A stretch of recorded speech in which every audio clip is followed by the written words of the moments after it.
The most dangerous moment in a courtroom is not when someone lies.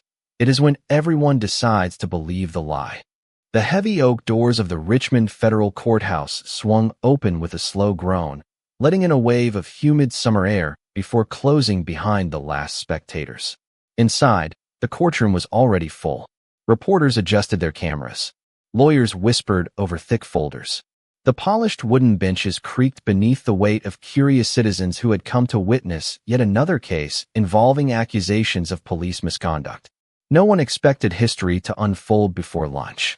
At the center of the room sat Judge Harold Whitmore, a man whose silver hair and decades on the bench commanded instant respect.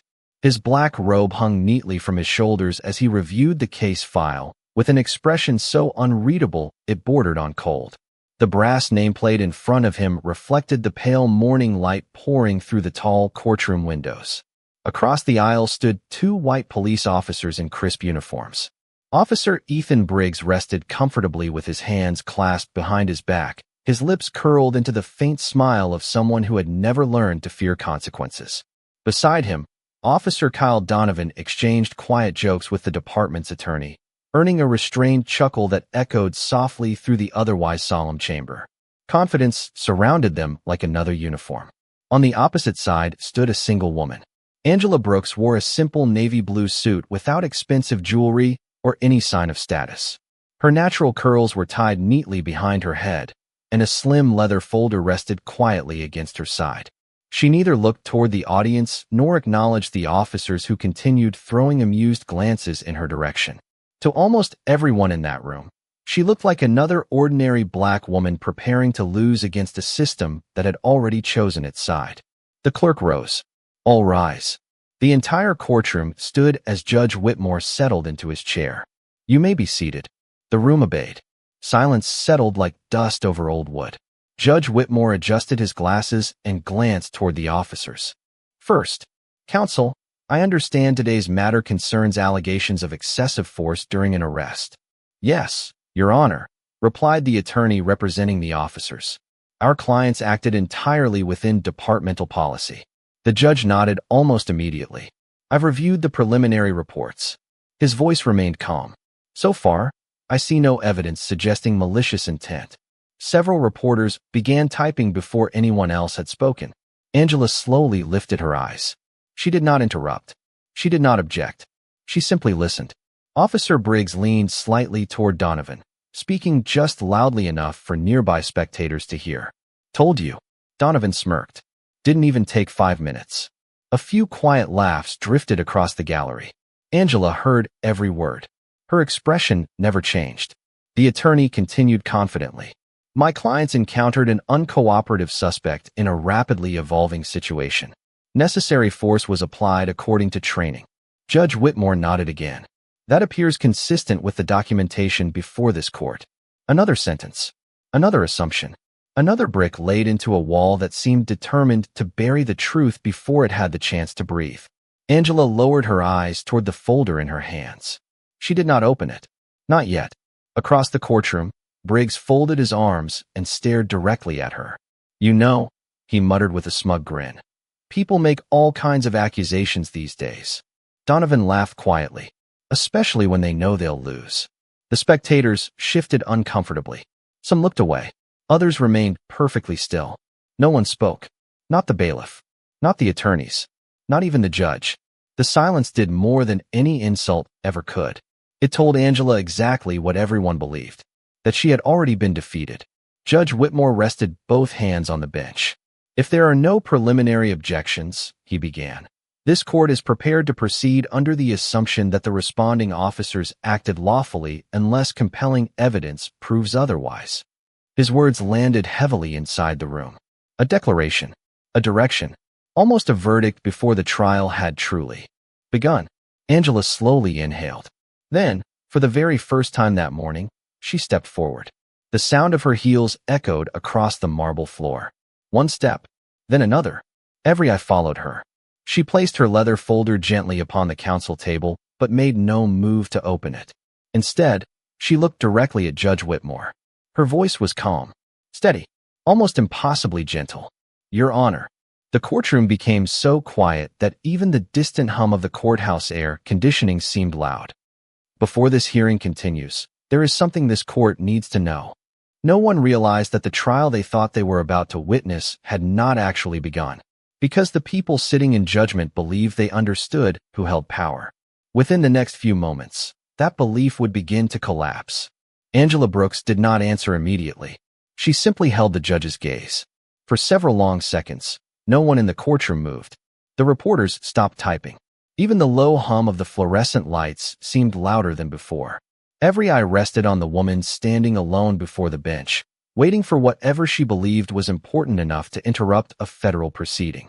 Judge Harold Whitmore leaned back in his chair, folding his hands together. "You may proceed," he said, though the patience in his voice sounded increasingly thin. Angela gave a respectful nod. "Thank you, Your Honor." Her voice never rose above a calm conversation. "I understand this court has reviewed the preliminary reports submitted by the Richmond Police Department." "That is correct. And those reports have formed the basis of today's assumptions." The judge answered without hesitation. "They have." A faint smile crossed Officer Ethan Briggs' face. He believed she was walking into a dead end. Department reports had protected officers before. They would protect them again. Angela slowly glanced around the courtroom. She noticed the television cameras. The families seated quietly behind the wooden railing. Young law students filling the last rows with notebooks balanced across their knees. She also noticed something else. Nobody was looking at her with hope. Most were looking with sympathy, as though they had already accepted the ending. Imagine standing there, knowing that an entire room has already decided who deserves to be believed before hearing a single fact from your side. That kind of silence weighs more than handcuffs. Angela looked back toward the bench. "Before any testimony begins," she said, "I'd like the court to clarify one question." Judge Whitmore nodded. "Go ahead. Have all discovery materials been entered into the official record?" The department attorney immediately stood. "They have, Your Honor." Angela turned toward him. "Every document?" "Yes." "Every video?" "Yes." "Every witness statement?" "Absolutely." His confidence never wavered. Officer Kyle Donovan crossed his arms, unable to hide his amusement. "This isn't television," he whispered under his breath. "You don't get surprise endings." A quiet laugh escaped Briggs. Neither officer realized their microphones had captured every word. Angela heard them. She offered no reaction. Instead, she returned her attention to the judge. "So, according to the court," she continued evenly, "there is nothing further to disclose." "That is my understanding," Judge Whitmore replied. Angela nodded once. "Thank you." She reached toward the leather folder resting on the table. The movement immediately drew every camera lens toward her. But instead of opening it, she placed her hand gently on its cover and stopped. Not yet. There was still something she needed. Truth was powerful. Timing was everything. Across the courtroom, Briggs shifted comfortably in his chair. He leaned toward Donovan again. "She keeps stalling." Donovan smirked, probably hoping for sympathy. The department attorney adjusted his tie before addressing the bench once more. "Your Honor, if there are no further procedural issues, we'd request that opening testimony begin." Judge Whitmore glanced toward Angela. "Ms. Brooks." She remained perfectly composed. No objection. The answer surprised everyone. No challenge. No protest. No desperate attempt to argue. Only acceptance. The judge picked up his gavel. "Very well." The sharp crack echoed across the courtroom. "This hearing will now." "Officially, one moment, Your Honor." The voice did not come from Angela. It came from the courtroom clerk. The elderly clerk frowned as she stared at the digital case management screen beside her desk. She adjusted her glasses, then frowned again. "Your Honor." Her uncertain voice interrupted the room. "There appears to be a federal filing attached to this case that was not included in the court's printed record." The courtroom fell silent once more. Officer Briggs stopped smiling. Judge Whitmore slowly lowered his gavel. "What federal filing?" The clerk swallowed. I've never seen this authorization code before." For the first time that morning, Angela Brooks allowed herself the smallest hint of a smile. The trap had not been sprung, but the first crack had finally appeared. The words lingered in the air. "I've never seen this authorization code before." The courtroom clerk stared at the monitor as if it had suddenly begun speaking a foreign language. Her fingers hesitated above the keyboard before she clicked through the electronic docket one more time. Judge Harold Whitmore frowned. "Bring it up on the screen." "I'm trying, Your Honor." A faint murmur spread through the gallery. The confidence that had filled the room only moments earlier began to shift. It wasn't fear, not yet. It was curiosity, the kind that appears when a perfectly predictable story suddenly takes a turn no one expected. Officer Ethan Briggs glanced toward the department attorney. "What is she talking about?" The attorney quietly shook his head. "I don't know."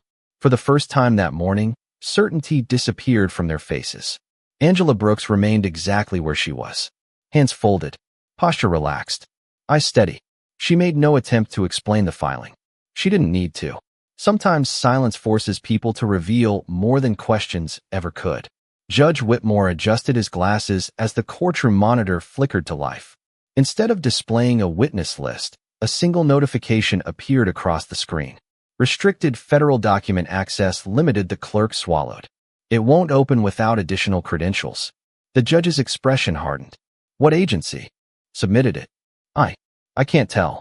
"Why not?" "The system isn't showing the originating office." Several reporters exchanged puzzled looks.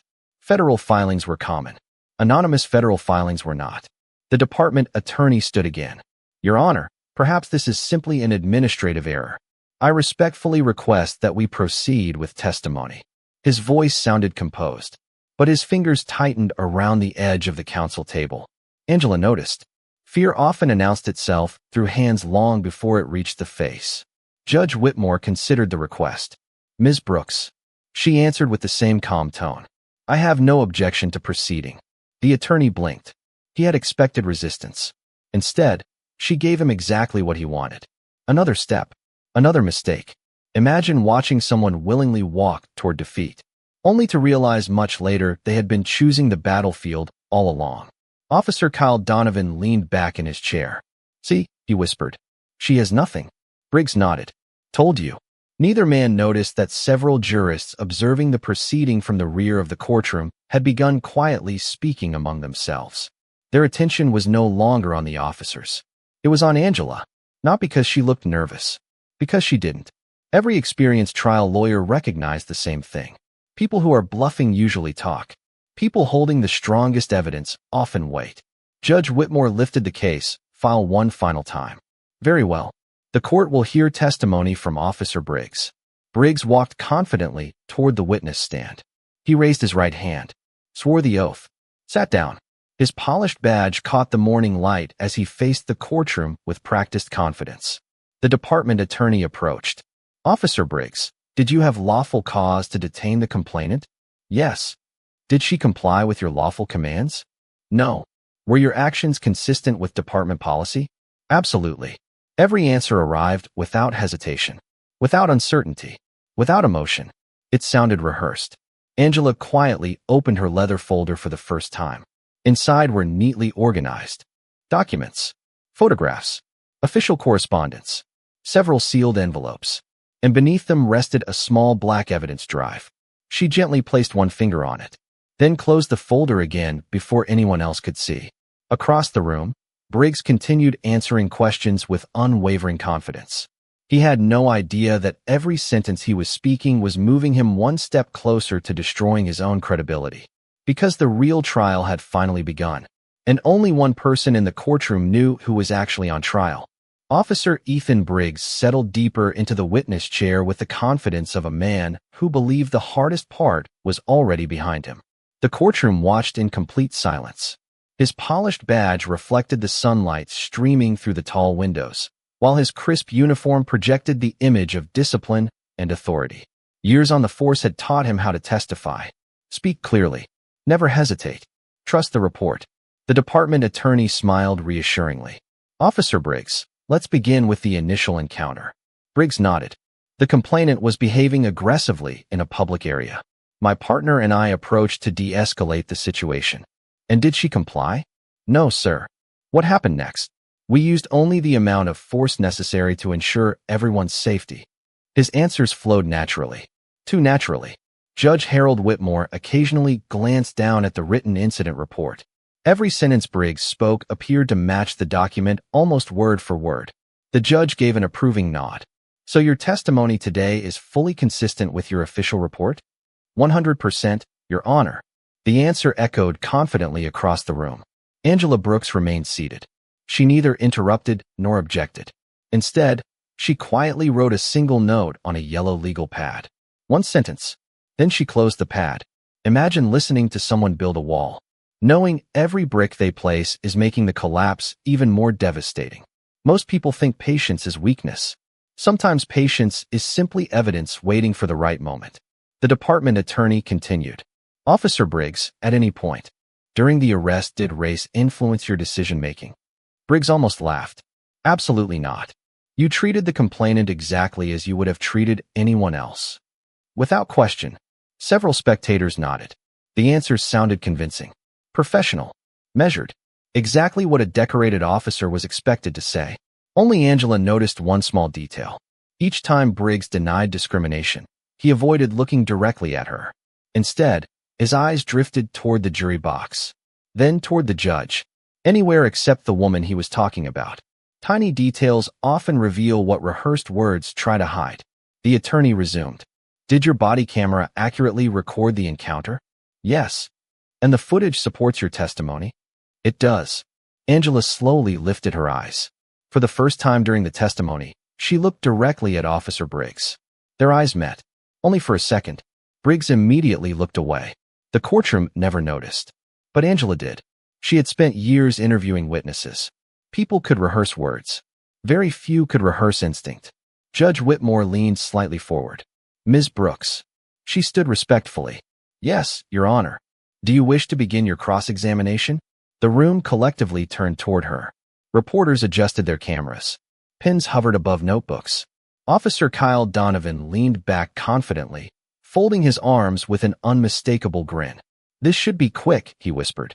Angela approached the witness stand at an unhurried pace. She carried no stack of exhibits, no enlarged photographs, no dramatic presentation boards, only her yellow legal pad. She stopped several feet from Briggs. Her expression remained calm. Her voice remained gentle. Officer Briggs. Yes. You've testified under oath that your report is complete. Correct. You've testified that your body camera supports everything you've said today. That's correct. And you've testified that every relevant piece of evidence has already been disclosed to this court. Briggs answered without hesitation. Yes. Angela gave a slow, almost thoughtful nod. Then she asked one final question. It was so simple that several people in the courtroom frowned, wondering why she had waited so long to ask it. Officer Briggs. She paused just long enough for the silence to settle. Would you be willing to repeat that statement after reviewing every second of the original body camera recording? For the first time that morning, Officer Ethan Briggs didn't answer immediately. The question hung in the courtroom like a storm cloud refusing to move. Would you be willing to repeat that statement after reviewing every second of the original body camera recording? Officer Ethan Briggs blinked. Only once. But it was enough. The hesitation lasted less than 2 seconds, yet it echoed louder than every confident answer he had given under oath. The department attorney immediately stepped forward. Objection, Your Honor. Judge Harold Whitmore looked up. On what grounds? Counsel is assuming facts not yet in evidence. Angela remained perfectly still. I haven't assumed anything. Her voice was calm. I merely asked whether the witness would be willing to repeat his testimony after reviewing the original recording. She emphasized one word. Original. The courtroom became noticeably quieter. Judge Whitmore turned toward Briggs. You may answer. Briggs cleared his throat. If the recording is complete, then yes. If, Angela asked softly. You just testified the body camera supports your report. It does. So there shouldn't be any uncertainty. There isn't. But your answer included the word if. Briggs shifted in the witness chair. It was just a figure of speech. Angela nodded as though satisfied. I understand. She wrote another brief note on her legal pad. Nothing more. No follow-up attack. No raised voice. No dramatic accusation. That unsettled Briggs more than any aggressive cross-examination could have. Imagine expecting a fight, only to discover your opponent keeps handing you opportunities to speak. Confident people often believe silence means victory. Experienced investigators know silence is where truth begins to breathe. Angela slowly walked away from the witness stand. She stopped beside the evidence table. Without opening her folder, she turned back toward the bench. Your Honor, I'd like to ask the court one procedural question. Judge Whitmore nodded cautiously. Proceed. Has the court independently verified that the body camera footage submitted by the department is the complete, unedited recording? The question caught everyone off guard. The judge looked toward the department attorney. I assumed it had been. The attorney answered quickly. It was produced through normal discovery procedures. Angela tilted her head slightly. I appreciate that. But that wasn't my question. The attorney's confident smile began to fade. I asked whether anyone independently verified that it was complete. Silence. No one answered. The courtroom clerk glanced toward the digital evidence log. A court technician quietly reviewed several files on his laptop. After nearly half a minute, he looked up. Your Honor. His voice was careful. The chain of custody certification confirms receipt of the video. Judge Whitmore nodded. And it doesn't certify whether the file represents the entire recording. A ripple of whispers spread through the gallery. Reporters immediately resumed typing. Officer Kyle Donovan sat forward for the first time all morning. His confidence had begun to crack. Briggs looked toward the department attorney. The attorney avoided eye contact. Angela remained composed. She still had not presented a single exhibit. Not one photograph. Not one witness. Not one document. Yet the certainty that had filled the courtroom since morning was quietly disappearing. Judge Whitmore folded his hands together. Ms. Brooks. Yes, Your Honor. Are you suggesting the evidence before this court may be incomplete? Angela answered with remarkable restraint. I'm suggesting nothing. She paused. I'm asking the court to discover the answer. Those words landed differently. They were not an accusation. They were an invitation. An invitation to verify, to examine, to stop assuming. The courtroom no longer felt divided between officers and a complainant. It felt divided between certainty and truth. Angela looked once more at the closed leather folder resting on the table. Inside it lay the one piece of evidence, capable of changing everything. She had carried it into the courthouse without displaying it, without mentioning it, without using it to win an argument. Because she wasn't trying to win an argument. She was waiting for everyone else to realize they had been asking the wrong questions all along. The room had reached a strange place. No one had proven the officers were guilty, but no one felt certain they were innocent anymore. That was the difference. Truth rarely arrives all at once. It begins with doubt. Judge Harold Whitmore looked toward Angela Brooks with an expression far different from the one he had worn an hour earlier. His confidence had softened into caution. Ms. Brooks, he said, you've raised serious questions regarding the evidence before this court. Angela inclined her head. I've raised questions, Your Honor. Do you intend to answer them? A faint smile touched her face. Yes. She walked slowly back to the counsel table. Every step echoed through the silent courtroom. The leather folder lay exactly where she had left it. Untouched. Patient. She rested both hands upon it before carefully opening the brass clasp. Inside were neatly organized documents, several sealed envelopes, and the small black evidence drive no one else had seen. The reporters leaned forward. Even Officer Kyle Donovan unconsciously shifted toward the edge of his chair. Angela ignored every eye in the room. Instead, she removed a slim navy blue credential wallet. Nothing more, nothing less. She closed the folder. Then she approached the bench. Your Honor, before I introduce any evidence, I believe it is appropriate that the court clearly understands who is presenting it. Judge Whitmore accepted the wallet. His expression remained neutral as he opened it. Then something changed. His eyes paused. He looked down again. Longer this time. The color slowly drained from his face. The courtroom waited. Nobody spoke. Judge Whitmore lifted his eyes toward Angela. Ms. Brooks. His voice had become noticeably quieter. Is this credential current? Yes, Your Honor. The judge examined the identification once more. He turned it over, verified the federal seal, checked the signature, then looked at her again. You are, Angela answered before he finished. My name is Angela Brooks. She paused. I am an assistant United States attorney assigned to the Civil Rights Division of the United States Department of Justice. The words settled over the courtroom with overwhelming force. No one reacted immediately. It was as if the entire room needed a moment to understand what they had just heard. Officer Briggs frowned. Donovan looked toward the department attorney. What did she say? The attorney didn't answer. His face had gone completely still. One reporter whispered, almost unconsciously, Department of Justice. Another immediately began typing. Camera shutters erupted across the courtroom. Judge Whitmore slowly stood. Not because procedure required it. Because instinct did. He handed the credential back with visible care. Counsel. The word caught briefly in his throat. My apologies. Angela accepted the credential with the same calm dignity she had shown since entering the courthouse. No apology is necessary, Your Honor.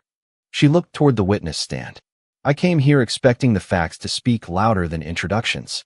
Imagine spending hours judging someone by what you think they are, only to discover they never needed your recognition to possess authority. Real power seldom announces itself. It simply waits until the truth requires a voice. Officer Briggs stared at Angela in disbelief. You're a federal prosecutor? Angela met his eyes. Yes. His earlier confidence disappeared completely. For the first time all morning, he looked like a man searching desperately for answers that no longer existed. Judge Whitmore took a slow breath before addressing the courtroom. Let the record reflect that Ms. Angela Brooks appears before this court in her official capacity as an assistant United States attorney. Angela gently reached into the folder once more. This time, she removed the small black evidence drive and quietly placed it on the counsel table.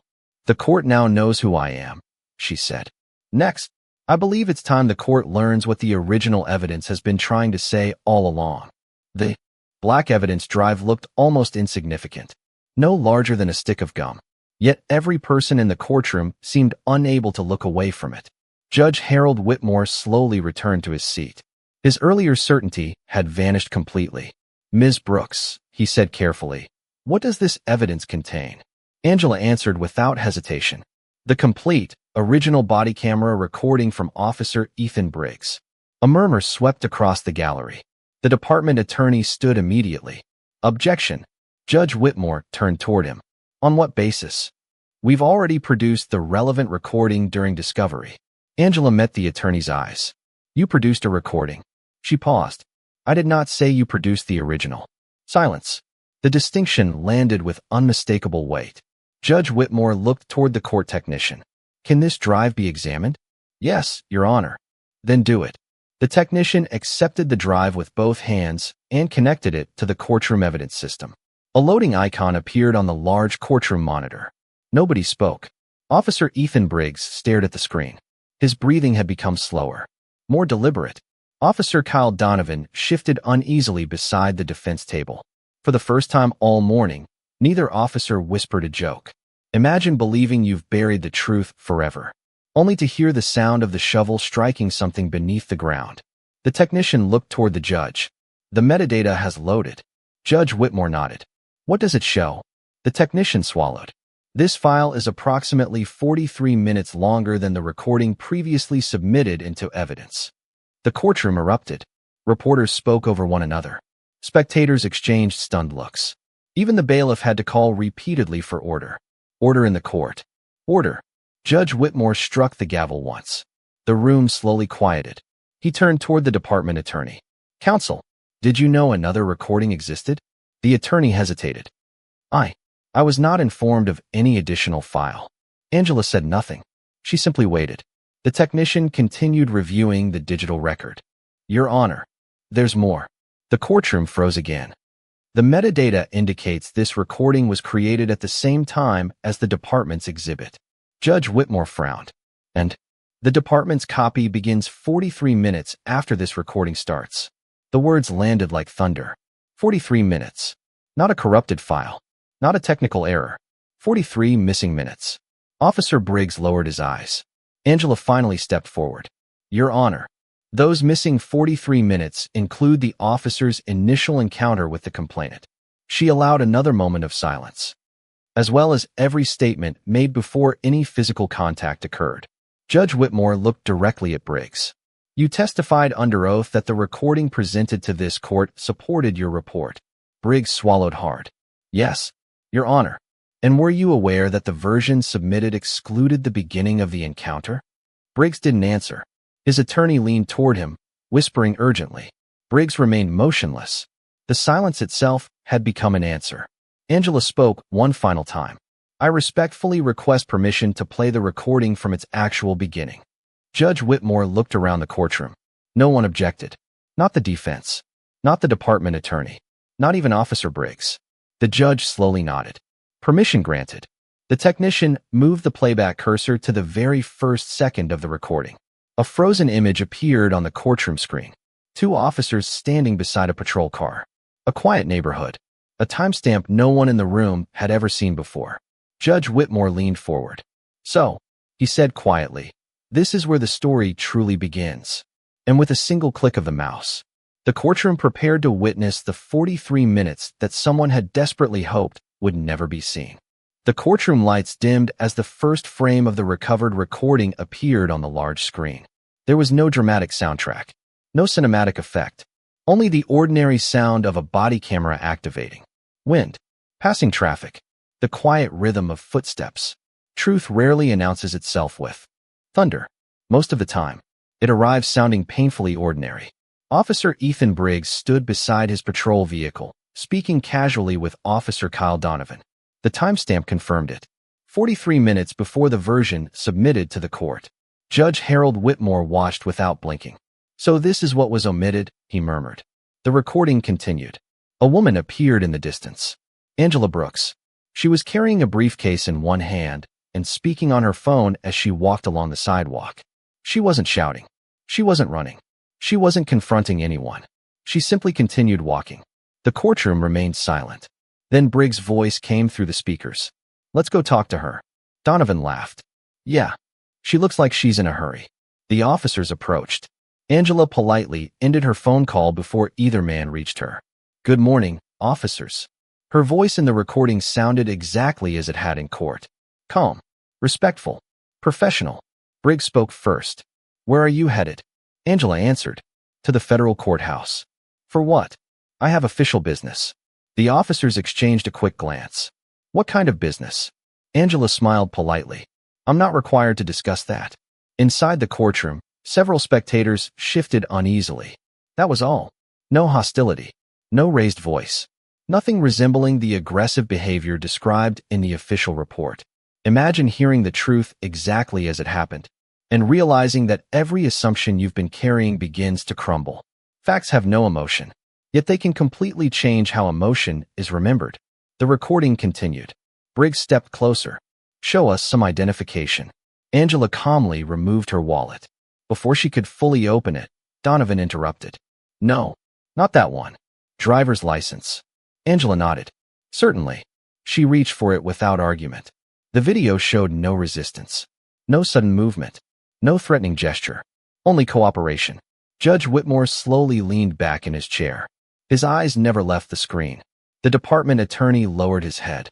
Every second of footage erased another sentence from the written report. Then came the moment that changed the atmosphere entirely. Angela asked a simple question. Officers, may I know why I've been stopped? Briggs answered immediately. Because we're asking the questions. His tone was sharp, dismissive. The courtroom listened in complete silence. Angela remained courteous. I understand. I'd simply like to know the legal basis for the stop. Neither officer answered.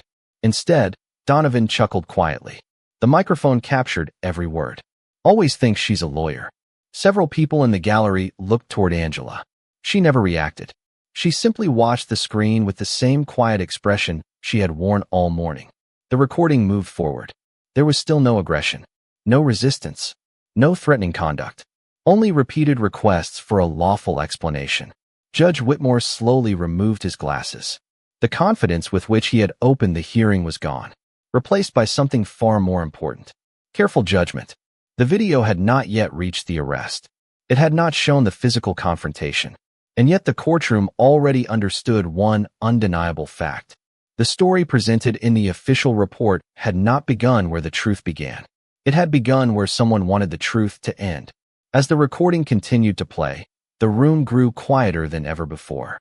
Because everyone realized they were no longer watching evidence. They were watching the moment a carefully constructed narrative began to fall apart. No one looked away from the screen. The courtroom had forgotten about arguments. Forgotten about objections. Forgotten about winning. Only the recording mattered now. The body camera footage continued without interruption. Angela Brooks stood calmly on the sidewalk, her driver's license already in her hand before Officer Ethan Briggs had even finished asking for it. "There you go, officer." Her voice remained courteous. Briggs barely glanced at the license before handing it to Donovan. "Run it." Donovan walked back toward the patrol vehicle. The radio crackled softly in the background. For nearly a minute, nothing happened. Angela waited patiently. Her briefcase rested at her side. She never reached into it. She never raised her voice. She never attempted to leave. Then Donovan returned. His expression had changed. He leaned close enough that the body camera captured only part of his whisper. "Everything checks out." Briggs frowned. "You sure?" Donovan nodded. "Yeah." There was another pause. A long one. The kind of silence people create when reality refuses to match their expectations. Imagine discovering there is no legal reason to continue, yet refusing to let someone walk away. That is often the moment when judgment becomes choice, and choice becomes responsibility. Angela spoke first. "Am I free to go, officers?" It was a simple question. Briggs didn't answer. Instead, he looked at Donovan, then back at Angela. "Open your briefcase." Angela remained composed. "Officer, is there a legal basis for that request?" Briggs' tone immediately hardened. "I'm giving the orders." "I understand," Angela replied. "I'm simply asking whether I'm legally required to comply." The courtroom fell completely silent. Judge Harold Whitmore watched every exchange without moving. Every word contradicted the incident report. According to the official narrative, Angela had been confrontational from the beginning. The recording showed something entirely different. Respect, patience, restraint. Then came another voice. Not Angela's. Not Briggs. A woman walking her dog on the opposite sidewalk stopped and called out, "Officer, she's been standing there quietly this whole time." The witness wasn't involved. She had simply happened to be passing by. Briggs turned sharply toward her. "Ma'am, please continue on your way." The woman hesitated before leaving. Her brief appearance lasted only seconds. Yet it confirmed what the camera had already shown. An uninvolved observer had seen no disturbance, no threat, no aggression. The department attorney slowly lowered his eyes. His pen stopped moving. He no longer took notes. There was nothing left to defend in the version of events he had been given. On the screen, Angela asked another calm question. "Officer, may I know whether I'm being detained?" Briggs answered with visible frustration. "You asked too many questions." Angela nodded politely. "I ask because the Constitution gives citizens that right." Those words echoed through the courtroom, not because they were dramatic, because they were ordinary, a reminder of principles everyone in the room already knew. The recording ended that segment with Briggs stepping closer to Angela, his frustration becoming increasingly visible while she remained composed.